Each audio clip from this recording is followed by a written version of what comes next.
내년 전셋값 더 오르나요? 경제가 언제쯤 다시 회복될는지.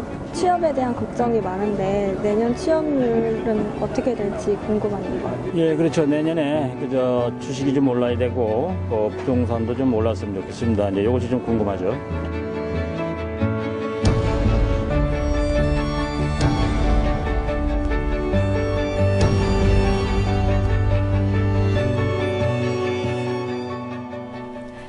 네, TV 책방 북소리 역시 올해가 얼마 남지 않았으니까요. 내년에 우리의 관심사는 어디로 가 있는지 한번 시민들께 질문을 해봤는데 역시 내년 전셋값은 어떻게 될 것인지 또 금리 향방은 어디로 흘러갈 것인지 역시 우리 서민들의 관심은 경제였네요. 네. 네. 그러니까 아무래도 국가 경제가 계속 좀 좋지 않은 상황이기 때문에 네. 2016년은 정말 우리가 어떻게 살아야 할지 또 구체적인 방법에 대해서 다들 궁금해 하시는 것 같습니다. 맞습니다. 근데 오늘은 특별히 바로 그러한 궁금증에 대해서 명료한 대답을 해주실 수 있는 그런 분이 나오실 것 같은데요. 기대가 맞아요. 큽니다. 네.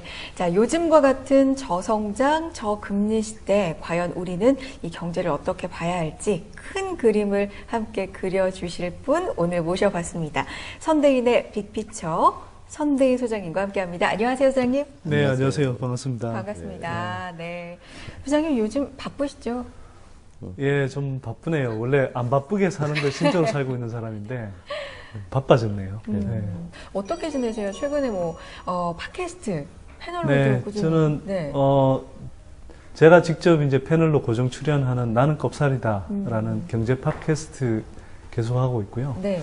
또 그 속에서 이제 주간 경제 브리핑 형식으로 쌍꼽살이라는 걸 또 합니다. 꼽살이의 꼽살이라는 뜻이고요. 쌍꼽살이. 네.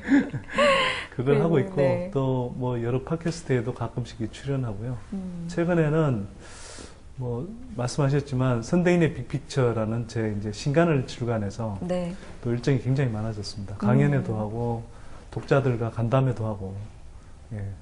일정들이 많으니까 좀 이게 숨이 턱까지 찬 느낌 별로 좋진 않네요. 이게. 아니 그래도 표정은 밝으세요. 네, 네. 고맙습니다. 이 책 제목이 일단 빅픽처, 네. 그러니까 큰 그림을 한번 그렇죠. 좀 네. 보자 이런 네. 이제 의미를 담고 있다는 생각이 드는데 일반적인 뭐 이른바 투자 전문서라든지 재테크 책과는 여러 가지 면에서 차별화가 이제 됩니다. 네. 일단 선대인 소장님이 썼다는 게 차별하고요. 이 구체적인 뭐 투자 방법론이라든지 이런 것들을 네. 설명하거나 뭘 투자해라 뭐 이런 이야기들보다는 그러니까 그야말로 큰 그림 안에서 무엇을 우리가 준비를 해야 하는지 네. 바로 그런 부분들을 알려주시는 주고자 했던 그런 네. 책이 아닌가라는 생각이 드는데 네. 책을 쓰실 때 뭐 여러 가지 고민들을 이번엔 많이 하셨을 것 같습니다. 그렇죠. 이게 아까도 이제 말씀드렸지만 사람들이 고민하고 궁금해하는 부분에 좀 답을 드리고 싶었거든요. 네. 근데 뭐 말씀하셨지만 제가 부동산 문제를 뭐 원튼 원하지 않든 많은 분들이 요청해서 이렇게 강연도 하고 아까 말씀드렸던 팟캐스트 방송도 하고 이렇게 많이 하게 되는데 강연 같은 게 끝나고 나면 이렇게 공개적으로는 질문을 안 하시는데 끝나고 나면 옆구리를 쿡쿡 찌르세요. 제가 옆구리 살이 많아서 이렇게 찌르는 거 되게 민망한데 그러면서 하시는 말이 네. 그러면 요즘 같은 시대에 어디에 투자를 해야 되나요? 또는 제가 뭐 많지는 않지만 여윳돈이 좀 있는데 노후 대비를 하기 위해서 그래도 좀 어딘가 투자를 하고 싶은데 어떻게 해야 됩니까? 이렇게 이야기를 하잖아요. 네. 그래서 한동안은 그냥 제가 모른 척 했어요. 저는 그냥 굉장히 큰 흐름만 보여드릴 뿐이지 스스로 판단하셔야 된다. 네네. 또 저는 또 재테크 전문가는 아니다. 네, 뭐 이런 식으로 이야기를 했는데 그 말씀들을 계속 듣다 보니까 거기서 뭐 이런 거죠. 막 엄청나게 많이 가진 사람이 네. 하나를 좀 더 가져보겠다고 막 따끔히 쓰는 심정이 아니고 지금 우리가 일자리도 소득도 불안하고 또 복지도 빈약한 나라잖아요. 네. 근데 노후는 되게 길어졌단 말이에요. 그러니까 사람들이 불안하죠. 그래서 조금이라도 이제 추가 소득을 올려보고 싶은 거예요. 뭐랄까 간절한 마음, 또 불안한 마음 이런 게 느껴지니까. 근데 한편으로는 제가 느끼기에는 뭐 언론에서 이렇게 좀 부정확한 보도도 많이 나오고 또 금융업체들 입장에서의 그런 정보들이 많이 나오다 보니까 섣불리 사람들이 이제 투자를 했다가 손해보는 경우도 되게 많거든요. 뭐 대표적으로 브라질 국채 같은 경우에 우리 투자하라고 해서 많이들 했는데 실제로는 이제 그때 전반적으로는 큰 그림을 보자면 이제 제가 좀 설명드리고 싶은 부분인데 큰 그림을 보자면 그때 이미 이제 신흥국 시장에서는 외국인 자금들이 빠져나오고 있었기 때문에 전반적으로 좀 불안한 상황으로 가고 있었거든요. 네. 그런데 이제 브라질 국채를 사라고 그러니까 샀는데 많은 분들이 그래서 브라질이 이제 이 화폐 가치가 하락하고 하면서 등등 하면서 상당히 손해를 많이 봤죠. 네. 그래서 일례로 이제 그런데요. 그러다 보니까 아 이분들이 계속 뭘 모르고 자꾸 이렇게 피해를 보도록 해서는 안 되겠다는 네. 생각이 그렇죠. 들었고 그래서 이제 책을 쓰게 된 측면이 있죠. 정보를 사실은 어려운 경제학 책에서 기댈 수도 없고 네. 보통 기사를 통해서 많이 접하시거든요. 네, 네, 근데 저는 경제 기사를 볼 때마다 네. 이런 생각이 들더라고요. 예를 들면 주식 얘기하셨으니까 네. 뭐 어떤 문제로 인해서 이게 하락을 해요. 네. 그러면 어떤 우려의 하락 이러다가 그 문제가 터지고 나서 의외로 하락하지 않고 네. 좀 오르기도 하고 그러면 뭐 불확실성 해소에 네. 상승 뭐 이렇게 된단 말이죠. 그러니까 이게 코에 걸면 코걸이, 네. 귀에 걸면 귀걸이가 아닐까 뭔가 네. 네. 너무 헷갈리더라고요. 이런 네. 게 네. 어떻게 경제 기사를 좀 현명하게 해석할 수 있을까요? 일단 질문하신 내용부터가 사실은 우리가 되게 문제가 있는 거죠. 왜냐하면 사실은 주가가 그날 하락하고 올라가는 것에 대해서 물론 큰 흐름에서 어떤 큰 영향을 미치는 요인들이 분명히 있을 수는 있고 그런 것들을 어느 정도 뭐 설명할 수는 있으나 아주 미주알 고주알 어떤 주가가 오르고 내리고에 대해서 뭐 사실은 정확하게 그걸 가지고 이렇게 연결지어서 설명한다는 것도 사실 좀 무리인 것 같아요. 네. 근데 그건 한편으로는 우리가 예를 들면 주식이라는 것만 놓고 보자면 굉장히 이제 단기적인 접근을 하는 거거든요. 그래서 단기적으로 사실 하루에 이렇게 등락을 거듭하는데 그리고 그걸 이제 뭐 그 타이밍을 잡아서 이제 투자하는 걸 기술적 분석이라고 해서 네네. 또는 차트 분석이라고 해서 하지 않습니까? 근데 사실 그렇게 접근하면 실제로 틀린 이야기도 되게 많고요. 그다음에 일반인들은 그렇게 접근하면 사실 10번 투자하면 8번은 사실 돈을 잃습니다. 그러니까요. 네. 그래서 오히려 큰 그림을 보고 긴 호흡으로 투자를 해야 되는데 이제 계속 단기적인 투자를 하도록 자꾸 정보를 제공하고 부추기거든요. 그래서 그런 것들부터가 사실은 굉장히 이제 그게 그런 것도 정보이지만 사람들이 어떤 식으로 투자에 대한 자세를 갖게 만드는지를 결정지어 버리거든요. 그래서 이제 뭐 일예인데요. 그런 것뿐만 아니라 우리가 경제 뉴스 같은 것들 이렇게 볼 때 사실은 일단 그 뉴스를 해설해주는 사람이 예를 들어 네. 전문가라는 사람들이 정말 객관적인 전문가인가 또는 어떤 이해관계를 갖고 있는 사람은 아닌가 이런 것들을 좀 살펴볼 필요가 있을 것 같아요. 예를 들면 제가 부동산 문제도 많이 이야기를 하지 않습니까? 네네. 근데 뭐 부동산 문제에 관해서 전문가라고 이야기를 하는데 실제로 이렇게 뜯어보면 뭐 주택건설협회 또는 대한건설협회 이런 데서 출자한 그런 이렇게 부설 연구소 같은 또는 자본을 댄 그런 연구소 사람들이 나와서 객관적인 전문가인 것처럼 이렇게 뭐 설명을 하거든요. 그러니까 그런 것들은 이제 좀 눈여겨보실 필요 있고요. 그 다음에 상투적인 어떤 표현들 속에 사실 권력 관계가 숨어 있는 경우들이 많이 있거든요. 어떤 게 있어요? 상투적. 예를 들면 뭐 이런 거죠. 집값이 떨어지면 무슨 뭐 한국 경제가 되게 망하고 또는 무슨 뭐 당장이라도 일본식 뭐 장기 침체의 서곡이 되는 것처럼 네. 이렇게 불안감을 조장하고. 근데 거꾸로 집값이 조금 뛰고 뭐 거래가 늘어났다 그러면 뭐 훈풍, 봄바람 뭐 이런 식의 표현을 쓴단 말이에요. 또는 뭐 정부 당국이 무슨 정책을 내놓으면 물론 그게 영향이 있겠지만 그 다음날 이제 바로 중개업소 가서 무슨 뭐 전화가 뭐 세도하고 있다든지 뭐 부동산 시장이 꿈틀거린다든지 들썩한다든지 부동산 시장이 뭐 벌레도 아니잖아요. 근데 그런 식의 표현을 써가면서 이렇게 하면 사람들이 이제 거기에 자꾸 휘둘리는 거죠. 네. 그래서 이제 그런 표현들을 걸러내는 것도 굉장히 중요하다는 생각이 듭니다. 그러니까 많은 사람들이 부동산에서 또 이익을 보려고 네. 하고 또 투자를 해서 네. 뭐 수익을 보려고 하는 것이 단지 욕심의 부분이 아니라 네. 사실 뭐 앞서서도 말씀드렸지만 사회가 내 노후를 보장해 줄 것 같은 느낌이 좀 들지 않거든요. 그러니까 정책적인 측면에서 그러니까 그런 이제 미래에 대한 불안감 이런 것이 네. 작동하고 있다고 보이는데 근데 지금 그 소장님이 생각하시기에 지금 가장 그 공공 정책 분야에서 그 시급히 필요한 것이 무엇이냐 네. 그 말씀을 좀 듣고 싶습니다. 제가 사실 뭐 크게 물론 경제의 큰 틀에 관해서도 제가 많이 이야기를 했지만 네. 그동안 또 많이 이야기했던 게 구체적으로 조금 더 들어가자면 세금 문제하고 부동산 문제였어요, 결국. 근데 이제 세금 문제 같은 경우는 이런 거죠. 자, 우리가 이렇게 자꾸 뭐 경제가 안 좋아지는 쪽으로 간다. 네네. 네. 이런 상황에서 그러면 우리한테 희망이 없냐 이야기했을 때 저는 희망을 만들어낼 수 있다.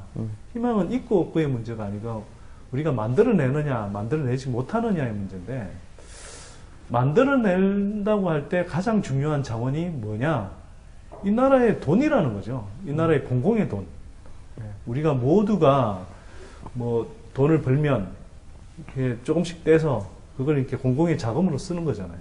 그 공공의 자금이 세금인데 세금을 지금 제대로 못 쓰고 있다는 생각이 들어요. 그리고 제대로 안 걷고 있다는 생각이 들어요. 네. 네. 예를 들어서 우리는 뭐 흔히 유리할 지갑이라고 하잖아요. 그렇죠. 그러니까 근로소득자들한테는 열심히 거두는데 예를 들어서 주식 투자를 해서 뭐 큰 손들 경우에는 막 수억 원씩 1년에 수익이 생겨도 그걸 양도 차익에 대해서 과세를 하지 않습니다. 이게 거의 드문 나라거든요. 그렇게 양도 차익 과세를 하지 않는. 자, 또 우리가 예를 들어서 부동산 보유세 같은 경우에 다른 나라에 비해서 지금 뭐 굉장히 좀 그래도 이렇게 조금씩 현실화는 되고 있지만 네. 요즘 보유세 수준이 다른 나라에 비해서 되게 낮은 나라입니다. 자, 우리 젊은 친구들이 근로소득세 다 내고 나서 원천징수 당하잖아요. 그렇죠. 네, 행정편의라는 이유로. 맞아요. 그래서 뭐 어디 뭐 속일 여지도 없는 거거든요. 다 그래서 보이죠. 우리 젊은 친구들이 뭐 인턴 거치고 뭐 어쨌거나 어려운 과정을 거쳐서 이제 직장을 잡아서 달러 한 달에 200만 원 들고 왔는데 200만 원 들고 와서 임대료를 한 달에 한 6, 70만 원씩 내요. 그죠? 월세 살면. 네네. 근데 내는데 그 임대 소득을 그냥 받아들인 그래서 그걸 보통 뭐 며칠씩 가지고 이렇게 사는 사람도 있잖아요. 그 임대소득을 받아서는 임대소득 신고를 안 해요. 근데 그렇게 사실 사회상의 타세가 만연한데도 그걸 제대로 이렇게 정비할 생각도 없고 그나마 임대소득세 긋고 있는 긋는 것도 실효세율로 따져보면 2.5% 정도밖에 안 되거든요. 그때 근로소득세 최고세율이 38%인데 물론 명목상으로는 임대소득세도 되게 그게 준하게 높게 돼 있습니다. 근데 네. 실제로 내는 세율, 실효세율이라고 그러는데 실효세율은 2.5%여서 OECD 국가들 가운데 거의 꼴찌 수준이거든요. 자, 쓰는 건 어떠냐? 뭐 4대강 사업, 또 경인운하 사업. 예를 들면 경인운하 사업 같은 경우는 엄청나게 뭐 물동량이 생긴다고 그랬는데 물동량이 없어요. 하나도. 지금 근데 예를 들어서 4대강 사업에 24조 원, 경인운하 사업에 3조 원씩 이렇게 붙고 있거든요. 그래서 제가 드린 말씀은 이게 크게 요약해서 이제 정세, 또 그 다음에 전세, 그 다음에 정세, 이 3개 축을 가지고요. 정세라는 건 뭐냐? 공정과세를 제대로 하자. 세금을 제대로 거둬들여야 될 때 거둬들이자. 네. 그 다음에 전세라는 것은 엉뚱하게 우리가 퍼붓고 있는 엉뚱한 데 쓰는 그 선심성으로 쓰는 그런 부분들에 대해서 제대로 우리가 사람들의 삶의 질을 끌어올리는 방향으로 예를 들어 복지라든지 교육이라든지 문화라든지 그리고 그것들이 단순히 복지라 그러면 복지관 짓는 게 아니라 네. 예를 들어서 실질적인 복지 혜택이 가도록 예를 들어서 뭐 문화예산 그러면 그냥 좀 창작 스튜디오만 짓는 게 아니라 거기에서 일한 예술가들이 직접 혜택을 받을 수 있고 그 사람들이 창작열을 불태울 수 있도록 네. 돕는 그런 방식으로 정말 돈을 제대로 쓰면 그게 한두 해는 몰라도요 10년, 20년 정도 지나면 저는 나라가 달라질 거라고 생각합니다. 그리고 부동산 문제 같은 경우는요 제가 뭐 많이 이야기했지만 짧게 요약하자면 부채 다이어트를 유도해야 되는 상황이고요. 이건 당장 부동산 가격이 이렇게 떨어지면 무슨 충격이 있을 거라고 이야기하면서 자꾸 그 밑에서 부채를 늘리면 지금 얼마 전에 발표했는데 이미 가계부채가 1166조 원에 이르렀잖아요. 너무 심각하더라고요. 네. 네. 박근혜 정부 들어오고 나서 초기에 1000조 원 돌파했다는 게 얼마 전이었는데 이미 1166조 원이 됐거든요. 네. 이런 속도를 우리가 계속 가면 이게 괜찮겠느냐는 거죠. 지금도 큰 충격, 그게 아주 일시적으로 막 큰 충격이 발생할 뿐이지 사람들이 부채 부담 때문에 지출을 줄이고 그래서 사실 내수 장기 침체로 가는 측면이 사실 굉장히 강하거든요. 왜 이런 문제를 우리가 단기적으로 조금 아프다고 해서 계속 이렇게 이 골병 드는 구조를 만들어 놓을 거냐. 일정하게는 물론 이렇게 계획된 시나리오화에서 위기 관리 시나리오를 짜고 이제 이 체계적으로 접근해야 되긴 하지만 언젠가는 우리가 부채 다이어트를 일정하게 유도하고 부동산 거품도 점진적으로 빼면서 정말 정상적인 경제 상황을 만들고 우선 건전한 경제 구조, 일자리와 소득이 중심이 되는 그런 구조를 만들면 자연스럽게 부동산 시장도 이렇게 일정하게 이제 거품이 빠졌다가 경기가 좋아지면은 사람들이 뭐 하겠어요? 다시 집 사죠, 소득을 가지고. 근데 지금은 소득이 안 되는데 높아진 집값을 억지로 떠받치겠다고 빚내서 집 사게 만들거든요.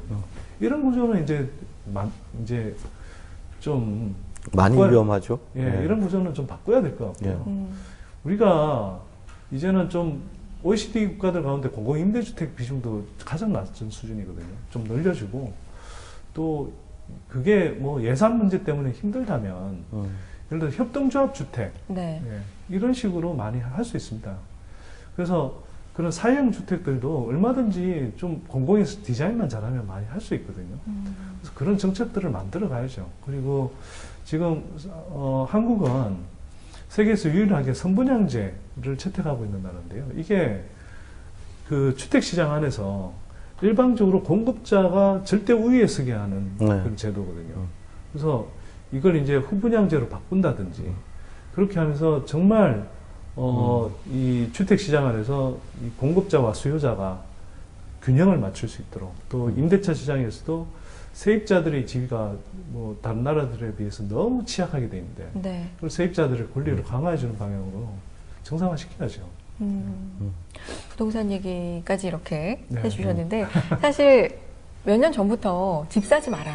그러면서 버블에 대한 얘기를 계속 해오셨잖아요. 근데 2015년 올 한 해를 보자면 일단 집값이 좀 올랐단 말이죠. 앞으로는 어떻게 될까요? 어떻게 보세요? 그 전에요. 제가 좀 네. 정확히 말씀드리고 싶은데 네네. 집 사지 말라고 그런 게 아니고요. 네. 무리하게 빚내서 집 사지 말고 이렇게 앞에 이야기하는 그게 거예요. 붙는군요. 그래서 제가 무리하게 조금 빚내서. 안타까운 게 네. 뭐냐면 저는 이런 한국 경제 전반의 이야기를 하면서 부동산 문제가 얼마나 지금 한국에 엄청난 기회비용을 이렇게 치르게 하고 있는지를 설명하는 거예요. 이것 때문에 생산 경제에 돈이 돌지 않아서 일자리가 안 생기고 소득이 안 늘어나고 또 비정규직이 만연해지고 우리 젊은 친구들 제대로 결혼도 못하고 애도 안 태우는 이런 상황들이 계속 이어지고 있고 또 아까 말씀드렸듯이 돈 좀 벌었는데 그걸 월세로 내야 되고 또 베이비 부모들 은퇴해서 지금 자영업 차리면 이걸 다 또 임대료 부담 때문에 예, 그 고용하는 알바들도 최저임금도 제대로 못 챙겨주는 뭐 악덕 업주가 되고 싶어서 되는 게 아니라 그런 상황들 때문에 사실은 되는 경우들이 굉장히 많거든요. 우리가 언제까지 땅값 집값은 올리면서 사람값은 떨어뜨리는 구조를 만들 거냐. 그게 아니라 이젠 땅값 집값은 충분히 올렸으니 이젠 땅값 집값은 조금 이렇게 하향 안정화시키고 사람값을 올려야 되는 시대거든요. 그래서 그런 이야기 속에서 이제 제가 부동산 이야기를 한 거예요. 근데 자꾸 이제 이렇게 빚내서 무리하게 빚내서 집 사라고 그러는데 이건 단기적으로는 통할지 모르지만 오래 가지 못하니 소득이 안 되시는 분이 무리하게 빚내서 집 사지 말라고 제가 이제 자꾸 좀 신중하게 네. 신중할 것을 자꾸 이제 조금 주문했던 거고요. 이제 질문에 대한 이제 답으로 들어가면 네. 예, 서설이 좀 길었는데 올해 집값이 오른 게 맞습니다. 그리고 저도 올해 말 정도까지는 집값이 오를 거라고 이야기를 했어요. 그렇게 이야기 안 한 건 아닙니다. 다만 제가 그렇게 이야기할 때도 이런 게 있죠. 제가 이야기하는 대상은 어떤 분들이냐 하면 그리고 저는 공공정책 관점에서 이렇게 주로 이야기를 하기 때문에 자 여러분 그냥 투기나 투자할 사람을 대상으로 저는 이야기하지 않습니다. 제가 뭐 그런데 특별한 재주가 있는 사람도 아니고요. 그런 쪽은 뭐 그렇게 조언하시는 분들이 있지만 저는 뭐 솔직히 그런 것도 바람직하다고 생각하지는 네. 않습니다. 왜? 주택이라는 건 투자의 대상으로 삼으면요. 그렇게 해서 집값이 올라가면 그 주식시장하고는 다르게 주식시장은 참여자만 손해를 보던 이득을 보는데 주택시장은 참여한 사람이 그렇게 해서 집값을 올려놓고 이득을 보면 네. 전혀 주택시장에 참여하지 않는데 그냥 무주택 서민인데 월세가 오른다든지 전세가 오른다든지 해서 피해를 봐요. 그러니까 누군가 자기가 돈 버는 것에 특히 정말 투기 목적으로 막 여러 채 사재기 한다든지 이렇게 하면 사실은 그로 인해서 누군가 굉장히 큰 피해를 봅니다. 생활 속에서. 그렇죠. 그래서 저는 그런 행태가 바람직하다고 생각하지 않고요. 정말 집 사고 싶다면 자기가 그냥 편하게 의탁할 수 있는 집 한 채로 만족하시라는 거죠. 그걸 자꾸 투자 관점에서만 보지 마시고. 그래서 저는 기본적으로 그런 자세고요. 그래서 다만 이제 제가 드릴 말씀은 그렇게 이제 집 한 채를 자기 보금자리로서 집을 사고 싶어 하는 분들이라면 지금 소득이 안 되는데 무리하게 빚내서 자 언론에서 지금 집 안 사면 뭐 또 집값 올라서 못 살 것 같처럼 이렇게 막 일종의 공포감을 자극하거나 또는 지금 빚내서라도 집 사면 막 돈 벌 수 있을 것처럼 그렇게 자꾸 탐욕을 부추겨서 이렇게 하는 것들에 대해서는 제가 좀 견제의 목소리를 내야 되겠다는 생각이 드는 거고요. 그래서 저는 그런 관점에서 예를 들어 보금자리로 집을 살 거라면 최소 3, 4년은 살아야 자기 보금자리인 거잖아요. 네. 그 사이에 뭐 요즘처럼 분양권 받아서 뭐 잠깐 오른다고 분양권 프리미엄 뭐 한 6개월 후에 프리미엄 받고 판다. 저는 그거에 대해서 조언하지 않습니다. 그래서 제가 볼 때 3, 4년 정도의 그런 흐름에서 보자면 지난해 8월부터 해서 집값이 오르고 있는데요. 네. 집값이 오르는 이유는 명백합니다. 거의 단 하나의 변수로 설명할 수 있어요. 사상 최대의 주택담보대출 폭증 때문에 그렇습니다. 이게 그래서 아까 말씀드린 가계부채하고 연결되어 있는 거거든요. 지금 주택 거래는 사실상 사상 최대가 아닌데 주택담보대출은 사상 최대입니다. 그리고 엄청난 정도의 사상 최대거든요. 경제 성장률은 2%, 3% 성장하는데 부채 증가율이 10%를 넘으면 이게 정상적인 겁니까, 이게? 굉장히 위험한 도박을 하고 있는 거거든요. 네. 사회 전체적으로. 그래서 그렇게 무리하게 빚내서 집을 사고 있는데 문제는 뭐냐 하면 지금 그래서 많은 분들이 이래요. 자, 저금리다. 기준금리가 1.5% 시대이란 말이에요. 그래서 금리 박연세일 기간이라고 생각해요. 소득이 없는데 아, 이자로도 살 때 내가 빚내갖고 집 사야지? 이런 생각들을 많이 하시는데 이 금리는 가만히 있는 금리가 아니란 말이에요. 네. 금리 박연세일 착시라고 저는 생각하지만 이 착시 그러니까 착각하고 있는 이 금리 박연세일 기간도 곧 끝납니다. 미국발 금리 인상은 거의 예고돼 있고요. 기정사실화돼 있습니다. 그렇죠. 뭐 올 연말 안에 12월에도 이미 이제 금리를 올릴 가능성이 저는 높다고 생각해요. 네. 12월에 올리지 않는다 하더라도 결국 몇 개월의 시차거든요. 자, 이렇게 보면 미국 금리가 올라가면 한국도 국내 시장에 들어와 있는 막대한 외국인 투자 자금을 매개로 해서 언젠가는 뭐 시차가 있겠지만 언젠가는 따라서 금리를 올릴 수밖에 없는 상황으로 네. 갈 겁니다. 그렇게 되면 기준금리도 올라가고 시장금리도 올라가고 시장금리에 연동되어 있는 주택담보대출금리 같은 것들도 올라간단 말이에요. 자, 이러면 그때 금리 올라갔을 때 어떻게 감당할 거냐는 거죠. 그래서 벌써부터 정부가 그 분양받을 때 하는 주택 집단 대출 그 규제 들어갔죠. 그게 이제 정부가 언론에서는 그걸 선제적이라고 표현하는데 제가 볼 때는 뒷북을 쳐도 한참 치고 있는 거예요. 언제 1년 반 전에는 빚내서 집 사라고 했다가 그래서 빚내서 집을 잔뜩 사고 있으니까 그래서 주택담보대출 폭증하고 미국 금리 인상 될게 이제 가셔야되니까 네. 이제는 정부가 급을 내서 이제 집단 대출 규제한다 그러고 그러면서 내년부터는 가계부채 관리 대책이라면서 이제는 이자 내는 거치기간 없이 그냥 원리금 네. 이제 처음부터 상환하게 하고 또 대출 심사도 이렇게 강화한다고 그러잖아요. 자, 이게 뭐 하는 짓이냐는 거죠. 우리가 금리 오를 걸 몰랐습니까? 이건 2, 3년 전부터 다 예고되어 있던 상황이거든요. 그리고 우리가 지금 소득이 넘쳐나서 지금 집을 사고 있다고 생각합니까? 아니잖아요. 지난해 8월에 대출 규제 풀었을 때 이미 대출이 폭증하면서 거래가 늘고 있다는 걸 봤으면 아, 이게 소득이 있어서가 아니라 결국은 빚내서 집 사게 하는 거구나라는 걸 알았어야죠. 그렇죠. 한참 지나고 나서 주택담보대출 폭증하고 다 보면서도 빚내서 집 사라고 안 했다라고 하는 정부 당국자들은 무슨 뻔뻔함인지 저는 정말 이해가 안 되고요. 그래서 제가 말씀드린 맥락은 그런 거였습니다. 올해 안에는, 자, 또 한편으로 이런 게 있습니다. 주택 건설업체들이 2007년하고 2010년에 택지를 엄청나게 사들였는데요. 그게 2008년 경제위기 오고 또 한편으로는 2010년 이후에 수도권 주택시장 침체로 인해서 그 택지 잡아놓았던 것들을 다 묵혀두고 있었어요. 사실은 이걸 언젠간 털어내야 되는데 못 털어내고 있었던 거죠. 근데 지난해 대출 규제 풀고 나서부터 건설업체들이 지금 털어내야 될 때다라고 생각하면서 앞다퉈서 지금 분양 물량을 쏟아내고 네. 있습니다. 그래서 사상 최대 분양 물량이 쏟아지고 있거든요. 맞아요. 근데 다들 느끼시겠지만 우리가 뭐 지금보다 훨씬 더 부동산 호황이었던 2000년대 초반보다 네. 경제 상황이 좋습니까? 사람들 소득이 늘어나고 있습니까? 아니죠. 부동산 경기가 그때보다 더 좋은가요? 그런데도 분양 물량은 그때보다 더 많단 말이에요. 이게 정상적인 상황일까요? 아니죠. 그래서 올해 안에 제가 올 초부터 이야기했습니다. 올해 말 정도까지는 집값이 오르겠지만 네. 올해 그래서 금리 박연세일이라는 착각에 속아서 착각에 빠져서 올해 집 사면 박연세일이라고 생각할지 모르겠지만 사실은 바가지 쓸 가능성이 높다. 길게 보면. 그래서 제가 이제 그 경고를 했던 거고요. 그래서 올 연말이나 내년 초 정도만 되면 분위기가 많이 달라질 거다. 제가 이렇게 경고를 했는데 실제로 최근에는 제가 하지 않아도 뭐 언론에서 앞다퉈서 무슨 뭐 2, 3년 후에 뭐 집값이 뭐 이렇게 하락할 것이니 또는 뭐 공급 물량 폭탄이니 또 신임 뭐 국토부 장관부터가 공급 물량이 과다하다느니 이런 이야기들을 하고 있잖아요. 근데 그게 몰라서 안 했다고 저는 생각하지 않아요. 그냥 큰 흐름을 보면 보입니다. 보이는데 다만 너무나 이해관계에 빠져서 또는 단기적인 관점에서 이렇게 투자 또는 투기적인 관점에서 이렇게 접근을 하는 사람들이 너무 많은 거죠. 그래서 저는 제가 그 목소리를 냈던 이유가 뭐냐면 누군가는 거기에 좀 경고의 목소리 또는 견제하는 목소리가 있어야 되겠다는 생각이었고요. 그 목소리를 냈던 거죠. 네. 짧은 질문에 너무 길게 답변했네요. 아닙니다. 네.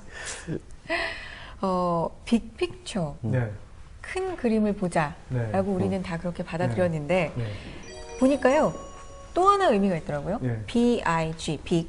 그 다음에 네. 픽처. 네. P-I-C-T-U-E, T-U-R-E. T-U-R-E. 네. 이게 하나하나 다 이니셜이더라고요. 네. 어떤 의미인가요? 그래서 이제 뭐 말씀하셨다시피 중의적인 의미인데요. 그러니까 지금 고금리 고성장 시대 때는 아무데나 투자하고 뭐 어떤 장사를 하더라도 다 잘 됐는데 저금리 저성장 시대는 그런 시대가 아니잖아요.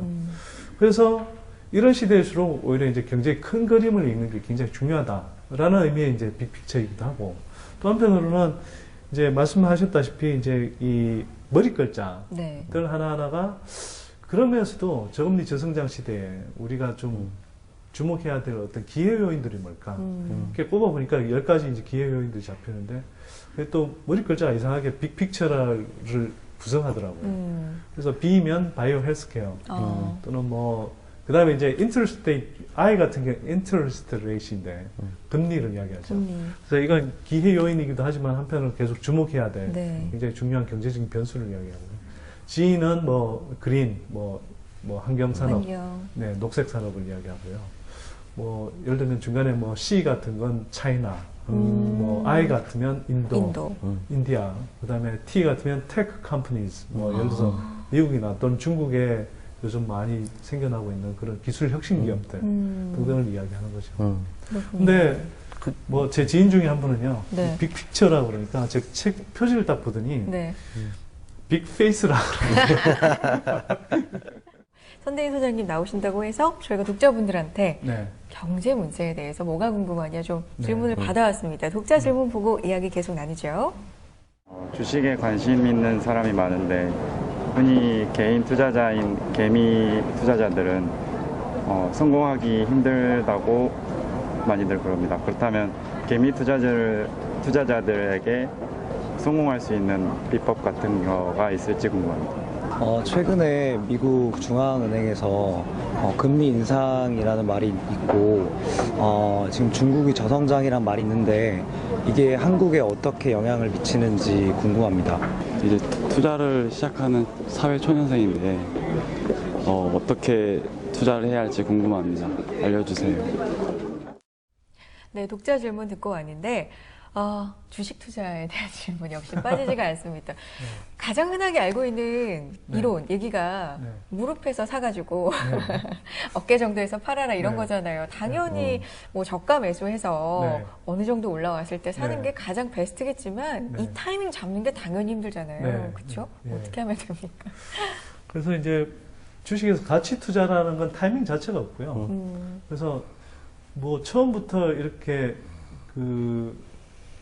기본적으로 충분한 내재 가치, 그래서 네. 안전마진이라고 그러거든요. 이게 그 기업을 당장 청산하더라도 주식 투자자가 손해 보지 않을 수 있는 그런 가치가 확보되어 있는 주식이 이제 투자라는 건데, 뭐 가치 투자를 한다면 타이밍이 사실 문제는 아닌 것 같고요. 그래서 이제 장기적으로 이렇게 묻어두라는 거죠. 근데 이제 제가 말씀드린 성장의 우량주 투자는 그렇게 뭐 이른바 단타 매매는 아니지만 어쨌거나 좀 타이밍을 일정하게 고려를 합니다. 근데 사실 말씀하셨다시피 무릎을 어떻게 판단하며 어깨를 어떻게 판단합니까? 그러면 그걸 판단할 수 있다면, 거꾸로 사실은 정확하게 판단할 수 있다면 왜 무릎에서 사나요? 발바닥에서 사서 머리 꼭대기에서 그게 사지. 제일 좋죠. 네. 자, 근데 이제 대체로 사람들이 그렇게 하기가 힘들잖아요. 네. 그래서 이걸 뭐 일률적으로 말씀드리긴 힘들지만, 어쨌거나 저는 기본적으로는 기업의 실적이 굉장히 중요하다고 생각하고요. 왜? 기업의 가치라는 건 결국은 그 기업의 현재 실적 플러스 그다음 미래에 기대되는 수익에 대한 현금 흐름, 네. 현금 흐름이 이제 어찌 보면 같이 반영된 것이 주가라고 볼 수 있는데, 네.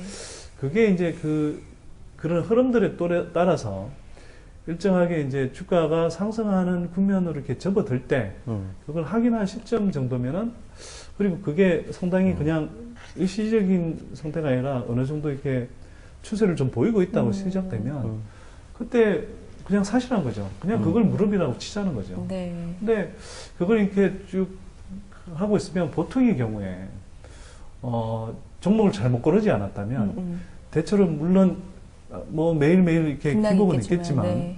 그래도 큰 흐름에서 이렇게 계속 상승세를 탈 겁니다. 추세가. 예, 그리고 네. 그 추세가 단기간에 끝나지 않을 거예요.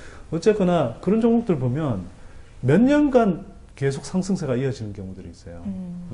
그러면 가능하면 그런 종목들을 한번 골라보시라는 거죠. 물론 쉽지 않습니다만, 그래도 제가 이제 말씀드리는 어떤 스크리닝 하는 방식에 따르면 그게 레이더망 안에 잡힙니다.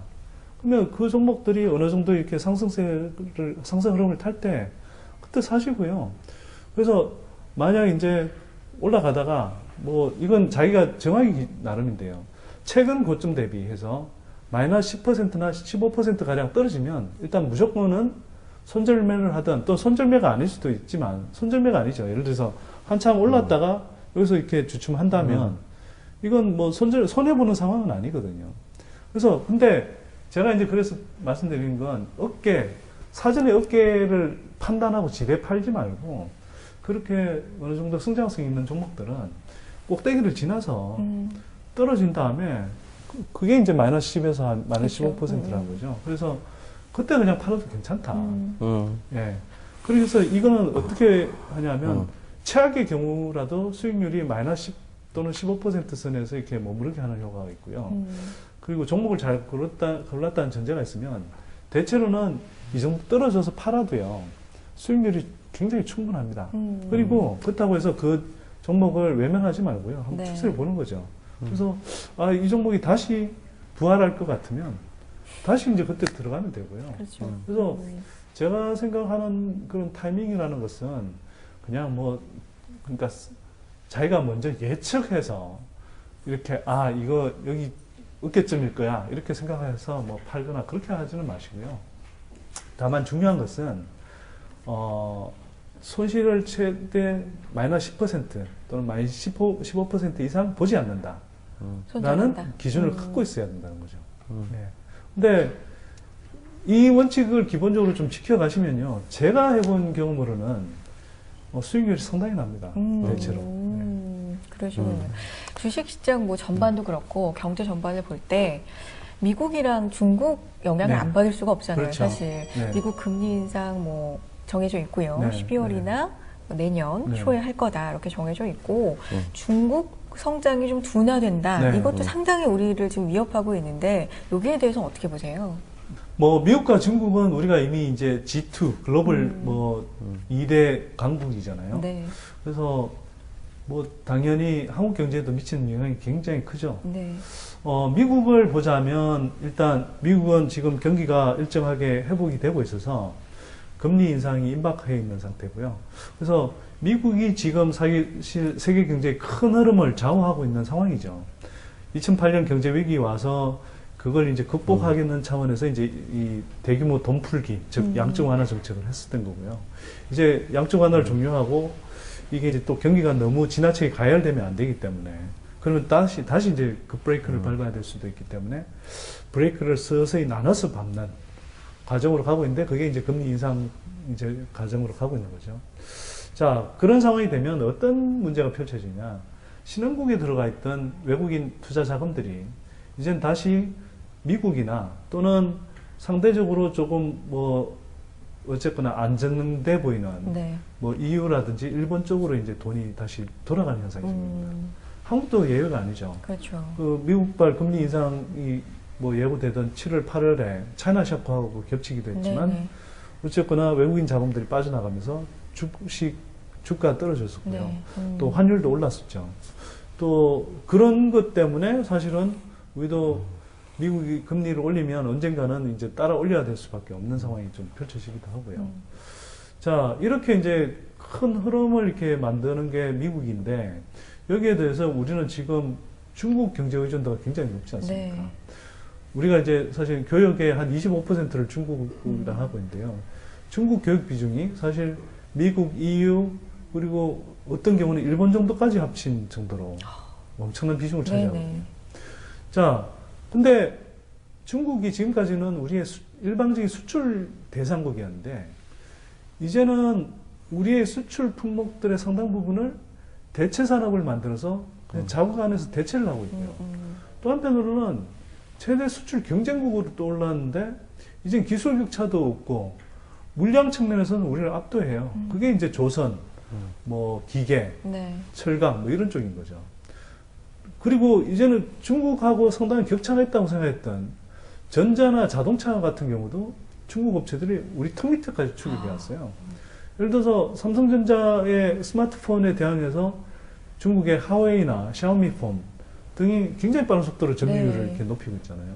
또 현대자동차가 중국 시장에서 상당히 선전했는데 이제는 중국에서도 이제 레즈 바람이 불면서 이제 SUV 차량들 수요가 되게 많아진 거예요. 근데 그걸 이제는 현대차보다는 중국의 토종 SUV 업체들을 더 선호하는 현상이 생깁니다. 자, 이렇게 되니까 한국은 과거의 주력 산업들이 굉장히 고전을 하고 있는 상황인 네. 거죠. 그리고 이게 그냥 단순히 일시적인 경기 후퇴의 문제가 아니라 상당히 좀 지속될 문제일 가능성이 높아 보인다는 거고요. 그래서 우리가 비유를 하자면, 우리가 딛고 있던, 그러니까 강을 건너가는데 지금 딛고 있는 징검다리는 내려가고 있는데 건너서 디뎌야 되는 이제 다음 징검다리는 아직 충분히 물 위로 올라오지 않은 상태. 사실 되게 불안하고 위험한 상황인 거죠. 그러네요. 지금 뭐 투자, 유망주, 수입 뭐 이런 이야기들을 네. 이제 많이 나눠봤는데 사실 이런 그 말하자면 경제적 운명이라 그래야 될까요? 이제 이런 부분들에 예, 사람들이 일희일비해야 합니다. 그래서 관심도도 참 많고 네, 그런데 그러니까 미래에 대한 불안감이 그야말로 작동을 하고 네. 있다 이렇게도 볼 수 있겠습니다. 근데 이런 측면에서 봤을 때 이제 투자라는 걸 한번 좀 해볼까, 네. 공부를 해볼까 이렇게 하는 분들에게 좀 그야말로 초보 투자자들에게 들려주고 싶은 말씀이 있으시다면요. 아까 말씀드렸지만요. 투자에 대한 준비를 갖추고 투자를 하시라는 거고요. 그 다음에 제가 오늘 이야기하면서 뭐 리스크에 대한 이야기를 좀 하긴 했습니다만, 리스크를 잘 아셔야 된다. 리스크가 어디에 있으며, 그거는 경제적인 흐름 속일 수도 있고, 자신의 상황에서 리스크일 수도 있고요. 또 한편으로는 어떤 투자 상품의 구조에서 수익률과 항상 같이 가는 게 리스크인데, 이 리스크 구조가 어떤 식으로 이렇게 작동하는지를 봐야 됩니다. 예를 들어서 뭐 우리가 ELS라는 상품 이런 것들이 있는데, 그게 보면 그 상품의 이렇게 설계에 따라서 사실은 원금 보장이 안 되는 경우도 있고요. 그렇죠. 또 원금 보장이라고 돼 있지만 사실은 엄밀하게는 원금 보장이 덜 되는 경우도 있어요. 또 어떤 경우에는 수익이 나지만 어떤 경우에는 사실 손실의 가능성이 있을 수도 있는 네. 영역들이 있거든요. 그래서 그런 부분들을 이렇게 따져봐야 된다는 거죠. 그래서 리스크라는 것을 잘 갖추는 것은 아까 제가 이제 산길에서 자전거를 탈 때 예전보다 위험도가 훨씬 커졌기 때문에 그때 보호장구를 갖추는 것과 같습니다. 보호장구를 잘 갖추고 있으면, 그래서 리스크 요인이 뭔지를 알고 있으면 그런 것들을 늘 주목하면서 투자를 할 수 있기 때문에 상대적으로 신중하게 투자할 수 있고요. 그러면서도 조금 더 예를 들어서 리스크를 피하거나 또는 줄일 수 있거나, 그러면서도 이제 수익을 추구할 수 있다는 것이죠. 특히 아까 올해의 부동산 시장만 이야기하셔서 그런데, 네. 내년을 내다본다면 저는 뭐 집값 조정이 뭐 2, 3년 후에 온다 이런 분들이 많으신데, 저는 내년부터 주택 거래량이 줄어들면서 집값이 이 하향 곡선을 그릴 가능성이 상당히 높다고 생각합니다. 그래서 이런 부분들에 대해서도 좀 조심하시고요. 제가 왜 그렇게 보냐 하면, 이게 지금 아까 말씀드렸듯이 집값이 올랐던 이유가 부채 때문에 올랐기 때문에, 내년부터는 사실 부채가 이제 조여지는 흐름으로 갈 네. 거다. 그러면 결국은 뒷받침해주는 거래가 없고, 거래가 없어지면 집값은 사실 떨어지기 마련이거든요. 그래서 그런 흐름들 같은 것들을 주목하셔야 되고요. 지금 기업 부채 문제도 굉장히 심각합니다. 지금 한국의 대기업 집단 중에 한 거의 뭐 절반에 가까운 집단들이 어떤 집단은 뭐 부채 비율이 거의 800%가 넘는 그런 그룹 집단들이 있거든요. 그러니까 이게 금리 인상 여파가 미치면 기업들 중에서도 상당히 위험해질 수 있는 기업들이 나올 수 있기 때문에 그런 리스크 요인들을 계속 살피면서 하시는 게 좋겠다 이런 생각이 듭니다. 네. 자, TV 책방 북소리 마지막 질문, 이제 공식 질문 드리겠습니다. 아직도 마지막 질문이 아니었나요? 마지막 질문 이제 들어갑니다. 선대인 소장님에게 책이란 어떤 의미입니까? 세상을 더 넓게 볼 수 있는 창 같은 거죠. 네. 그래서 어릴 때부터 저는 사실 책 한 권 한 권에는 어떤 사람의 인생이 담겨 있고요. 네. 또는 인생을 거치면서 그 쌓아온 엄청난 공력이 사실 녹아들어 있거든요. 그래서 좋은 책을 만나는 것은 어떤 위대한 그 사람이, 특히 내공이 뛰어난 사람일수록 그 뛰어난 사람의 내공을 그 사람이 오랜 기간에 걸쳐서 축적해 온 것을 굉장히 빠른 시간 안에 흡수할 수 있는 굉장히 좋은 수단이라고 생각합니다. 그래서 그 좋은 책들을 놓치지 말고 많이들 읽으시면 좋을 것 같고요. 또 저는 이제 좋은 책을 읽을 뿐만 아니라 이제 저 나름대로도 사람들한테 좋은 그런 세상을 보는 창이 될 수 있는 책을 많이 쓸 수 있도록, 많이 쓴다기보다는 좋은 책을 쓸 수 있도록 계속 노력하겠습니다. 잘 네. 부탁드립니다. 네. 자, 선대인의 빅픽처 선대인 소장님과 함께했습니다. 고맙습니다. 네, 고맙습니다. 고맙습니다.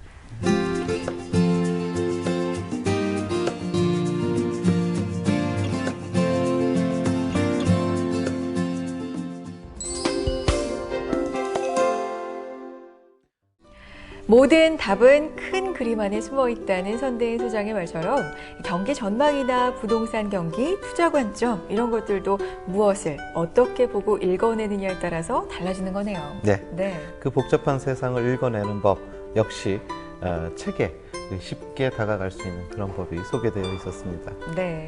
TV 책방 북소리 다음 이 시간에도 좋은 책으로 인사드리겠습니다. 모든 답은 책이 있다는 거 알고 계시죠? 저희는 다음 이 시간 찾아올게요. 고맙습니다.